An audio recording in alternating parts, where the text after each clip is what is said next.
So I know this is going to generate a lot of questions. I'll talk maybe 20 minutes and go from there. So we're hearing about automation all the time.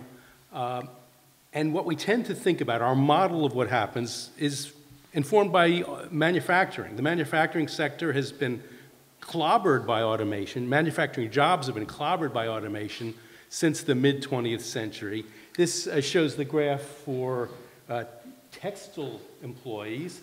And in the 1940s, we had over 400,000 production workers in textiles. Today, we have 16,000. Most of that is because of technology. Some of it's because of globalization, but most of that, by my analysis, 70-some%, is because technology automated the work. We now have all sorts of new technologies coming on, as you know, and one very famous study from 2013 concluded that 47% of total US employment is potentially automatable over perhaps a decade or two. Very shocking, and lots of headlines about how AI is going to replace jobs, and maybe we're going to be looking at the end of work. We need to support people. I'm going to argue against that view. I wrote a book called Learning by Doing, which looks at the history of technology, not because we're going to repeat that history, but we need to understand what's going on, and we need to know what questions to ask. And the history is actually quite informative. What I'm going to argue is that the technology is indeed quite disruptive. It will destroy some jobs, but the problem is not going to be a scarcity of jobs. The problem will be, and currently is, a scarcity of skills, of people that lack the skills to work with the new technology, and that creates all sorts of disruptive effects in society. This is important. Why is it important? Because we're looking at something that's disruptive and inevitably becomes political, and policy becomes involved, and you need the right diagnosis to come up with the right treatment. Okay, so the first point I want to make, simple idea, automation can actually create jobs. Where did those 400,000 textile jobs come from? They came because of automation. So this is the picture of the weave room in a textile mill in Fall River, Massachusetts from about 100 years ago. By that time, there had already been a high degree of automation. The 19th century automated 98% of the labor that went into weaving a yard of cloth. If you look at the picture, there are very many machines and very few workers.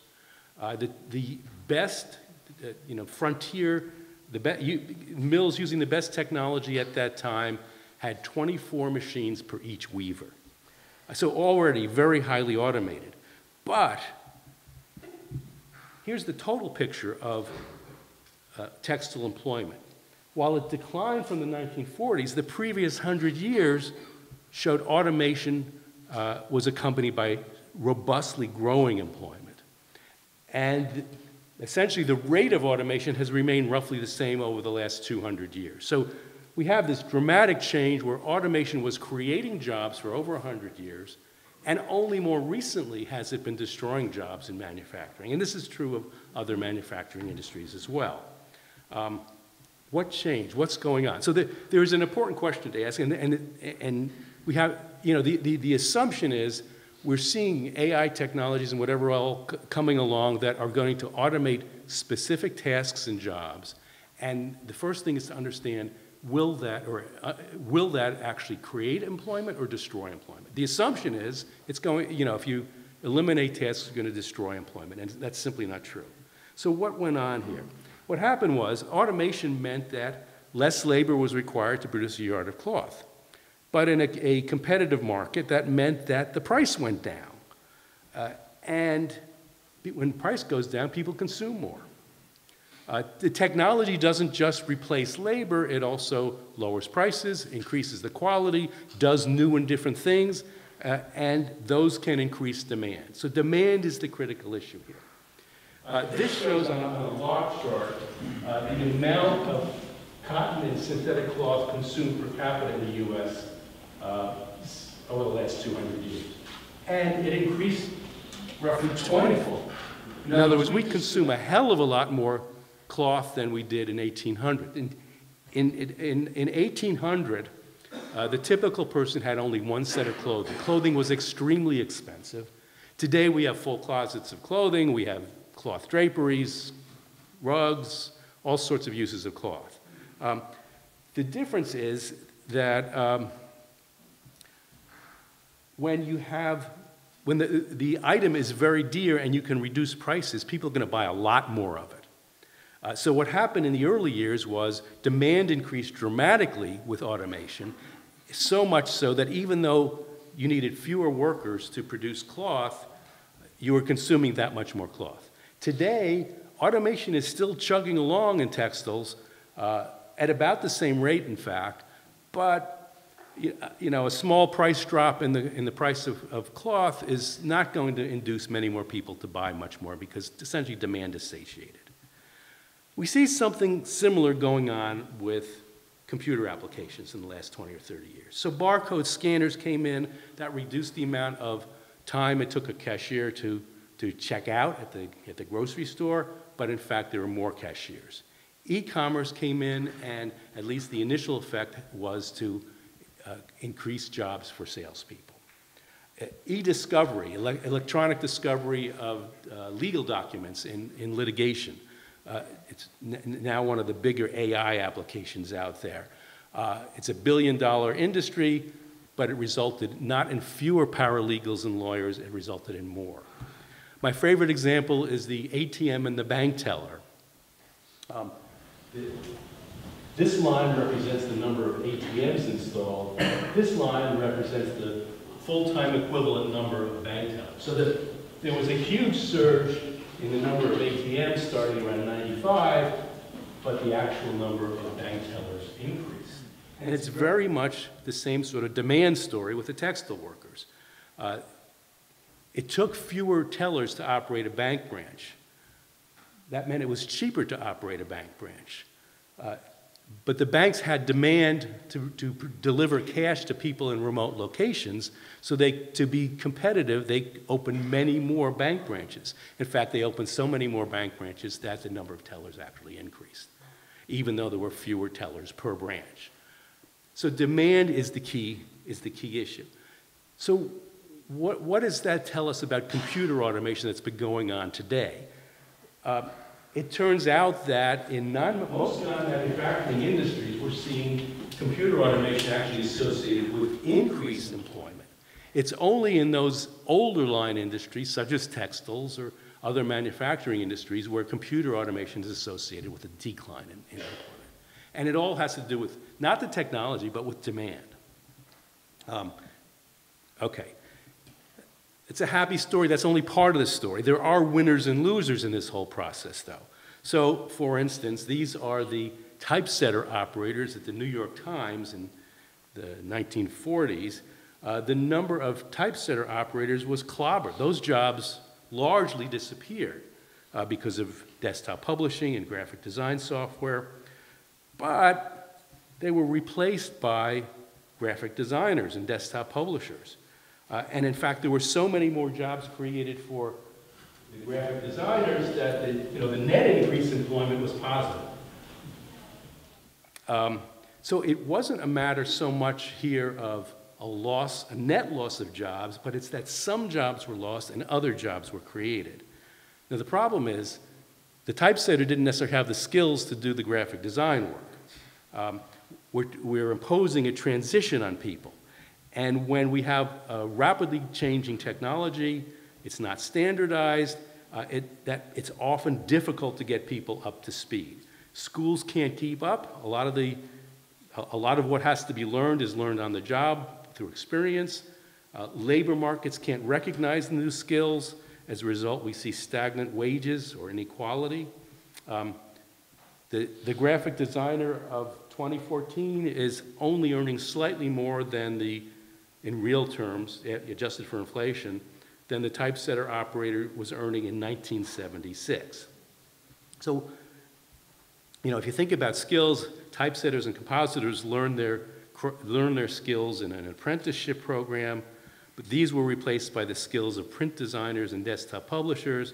But then along came the web, and they needed to have web designer skills, and now mobile designer skills, and we have specialized occupations, information architects and user interaction specialists. Standards keep changing, so not that many years ago, Flash was a requirement. Today, Flash is obsolete, I think we can safely say, but you need to know a different set of skills. So it's a challenge. The average designer, the schools can't keep up. How are they going to learn these skills? The labor markets don't necessarily recognize them. The top designers are able to teach themselves, to develop reputations so that they can get good jobs, and so what we see is sort of a divergence. The average designers having stagnant pay, but the most talented people are able to benefit. So we see this generally with computerized occupations. Those that use, those occupations that are heavily computer using, you're seeing a widening gap between the top and the average. The difference between the median and it's because the average worker is lacking new skills. So we're seeing sort of a new kind of digital divide. Wage inequality is growing within occupations.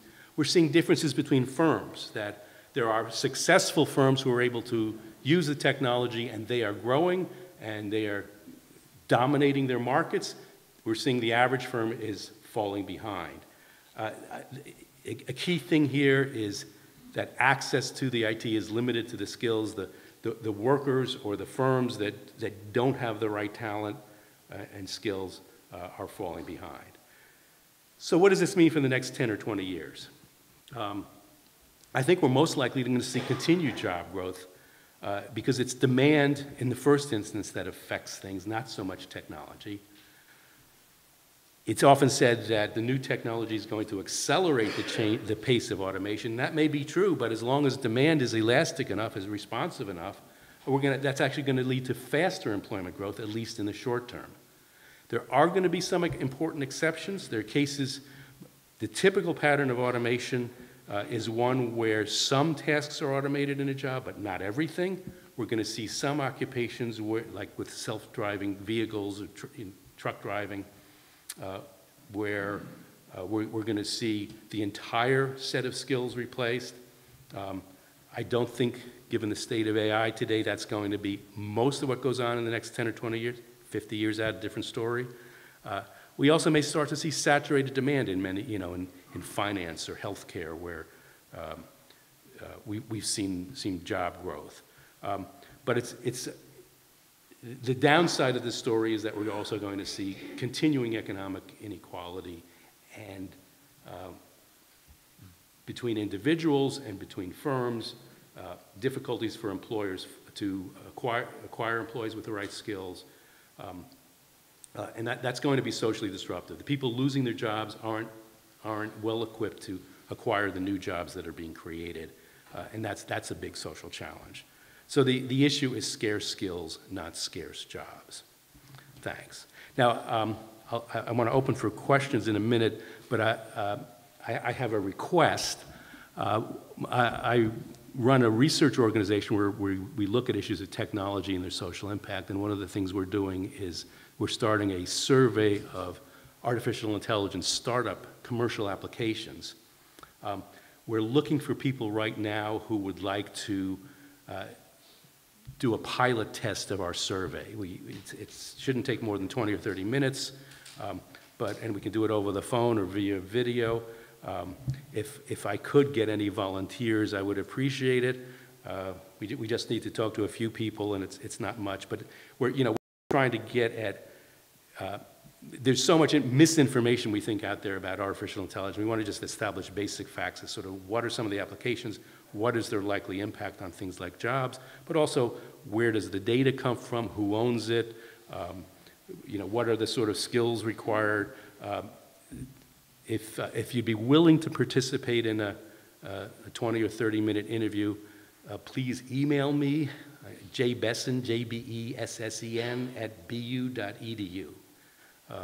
So I would appreciate that. Questions? Comments?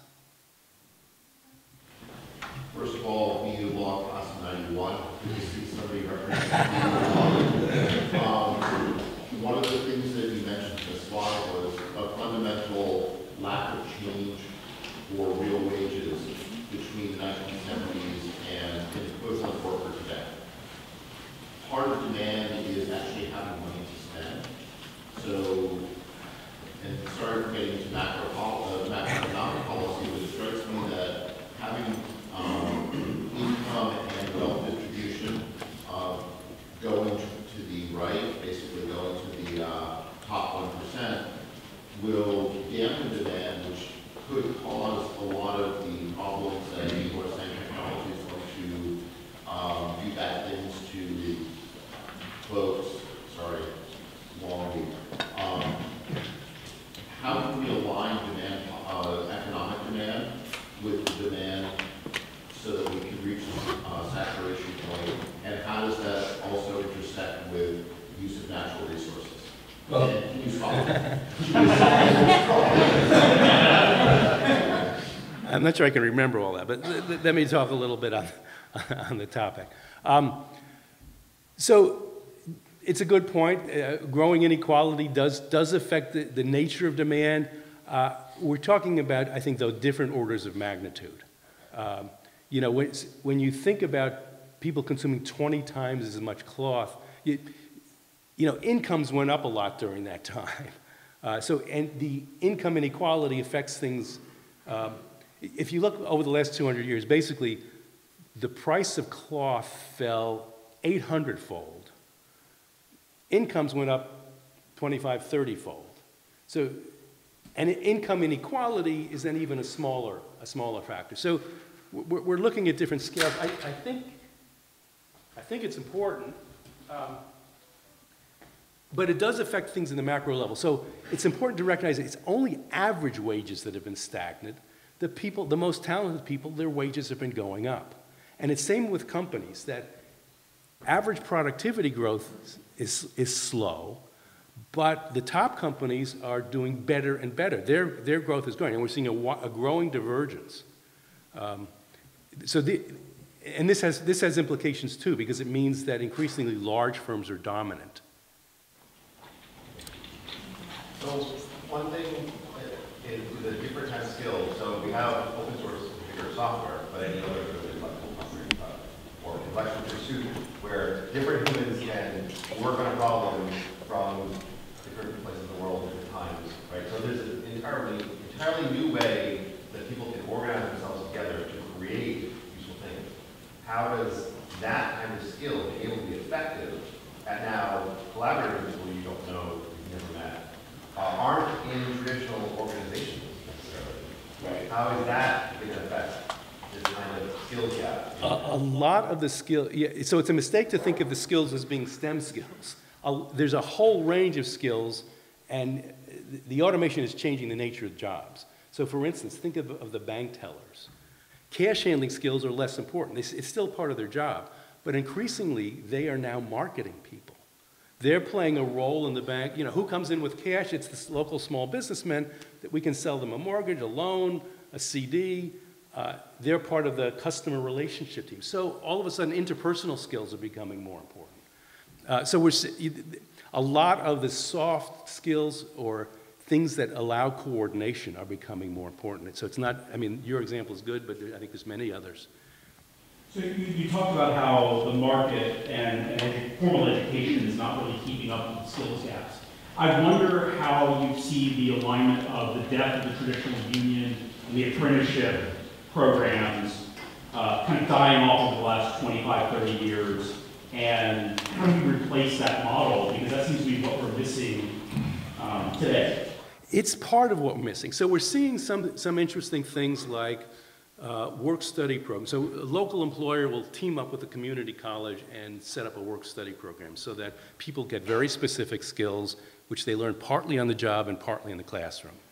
We're also seeing more experiments with apprenticeships. So Siemens, in particular, in this country, is experimenting with a sort of new kind of apprenticeship program. But even then, you know, so I've talked with the deputy German labor prime minister. You know, Germany, where apprenticeship is still very strong, apprenticeship is being challenged also because, you know, you think of the traditional apprenticeship program, you spend a certain number of years as an apprentice, and those skills are supposed to last you your entire life. It's not the story anymore. So the traditional apprenticeship program really it hasn't been able to keep up with sort of the lifelong learning and I think more generally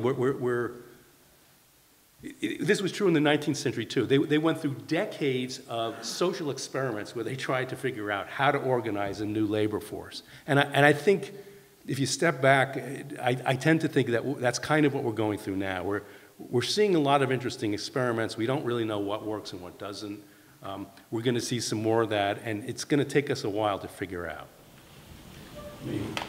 Yeah, on that same thing in terms of the rate of change, I've heard the argument that that's really what's changed, is that if you were, say you were a farmer in the early 20th century, well, we went from, farm employment went down by 90-some% over the course of the 20th century.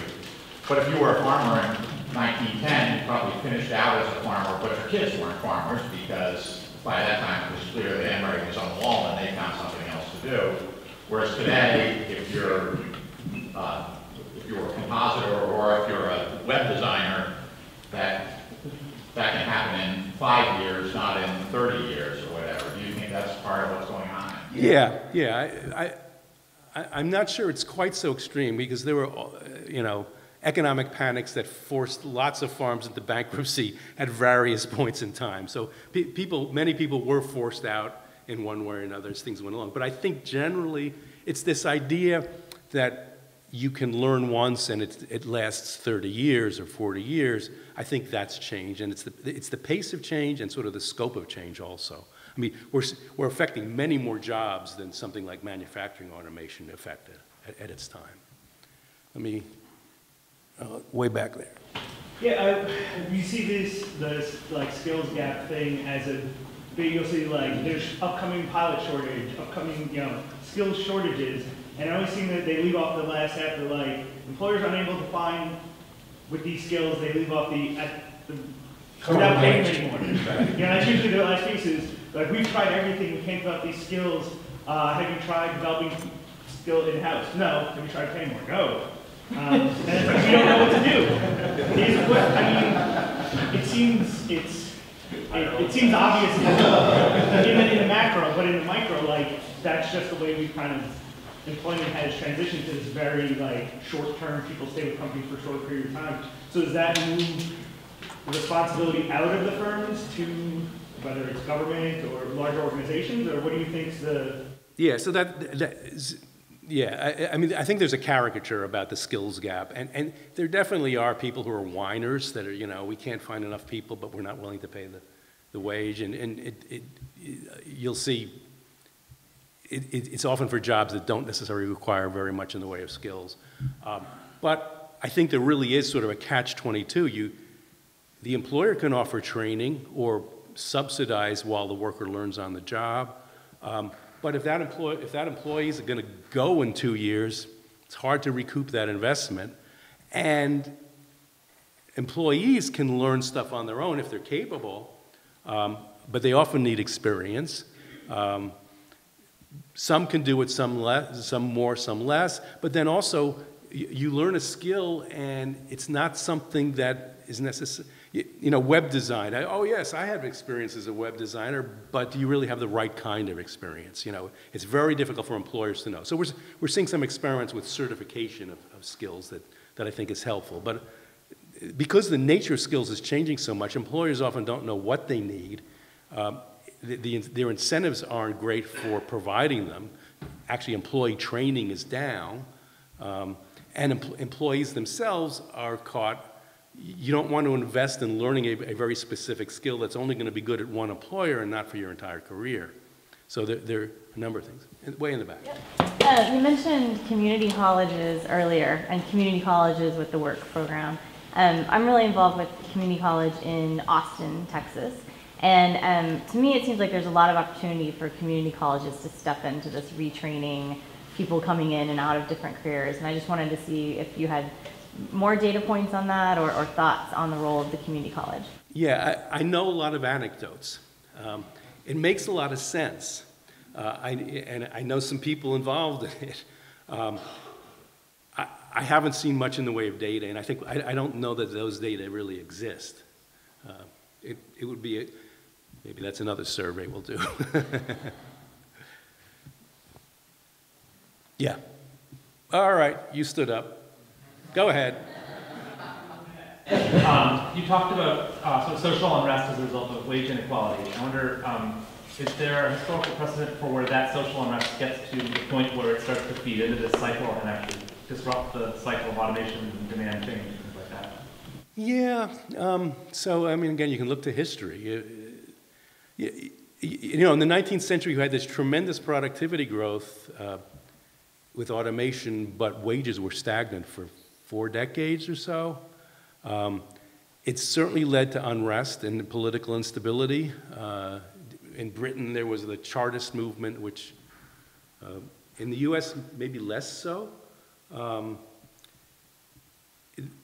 I think in general, you know, there are certain episodes where, you know, the Luddites is what everybody talks about. But the Luddites were really more concerned about the business arrangement than the actual technology. In other words, they liked the technology, they just wanted to control it, not have to work for an employer who did. So there haven't been, I think, that many instances where social movements have really worked to slow down the pace of automation that are very clear. But they clearly had lots of implications for things like democracy and the nature of the politics and all sorts of things. And there are plenty of people who will interpret the last national election here as having been affected by some of these trends. Well, the other fellow who I didn't... Thank you. So, great presentation, by the way. One data point that didn't come up in your presentation was the rate of new business creation and how that correlates with the technology. It would be natural to think that technology drive new business creation, small business creation. But I think I read somewhere last week, at least in Europe, that the rate of new business creation was going down. The rate of new business creation in the US has been going down for 20 or 30 years. So the last part of my question, sorry, if that's the case, does that mean that technology benefit at the top of the big companies, and is there consolidation at big company? And you know, we hear about Amazon eating the world and all those things. How does that? Yeah, so this is a good question, and we don't know all the answers. But first, so we don't understand why the rate of startup creation is down. Now, a lot, and that's not only general, you know, not only the creation of new restaurants, but also of tech firms is down. Technology. We don't know much about the role of technology. There's one interesting study which actually finds that the cloud services may provide a boost in terms of allowing startups to succeed.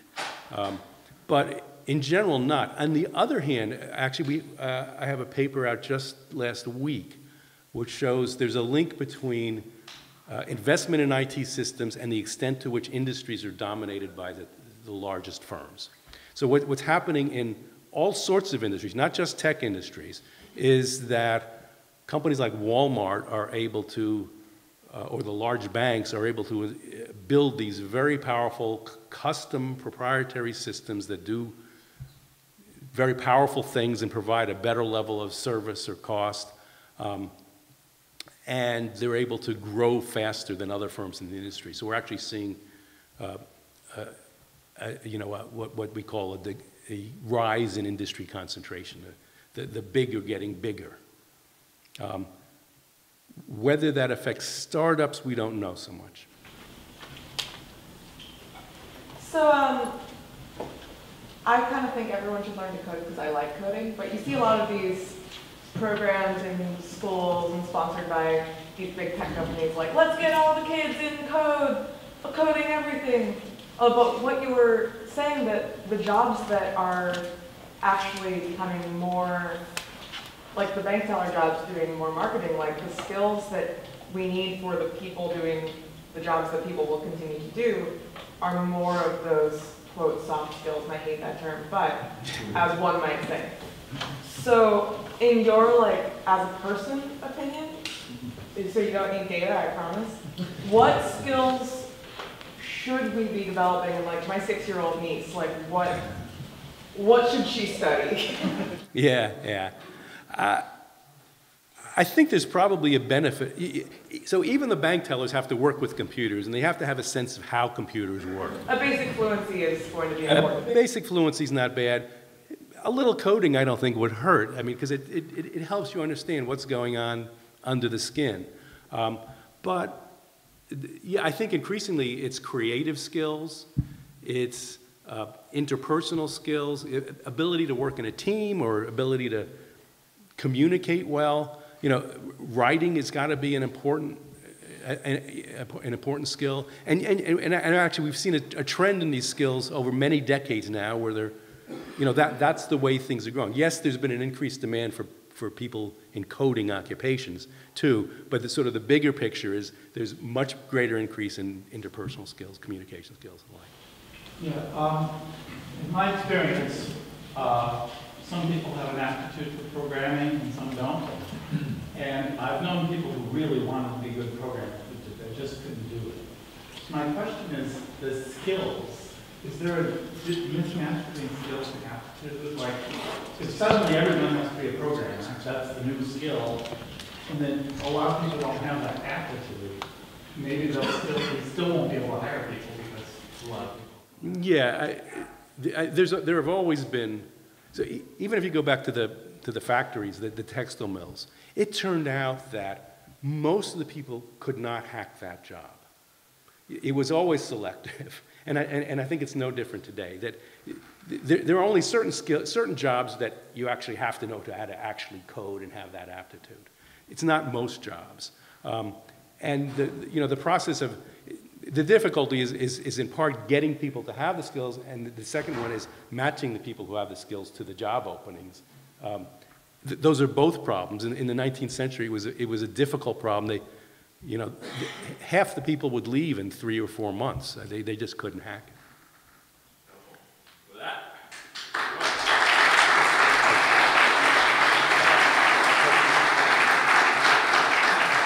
So don't forget to email me about the survey. Yeah.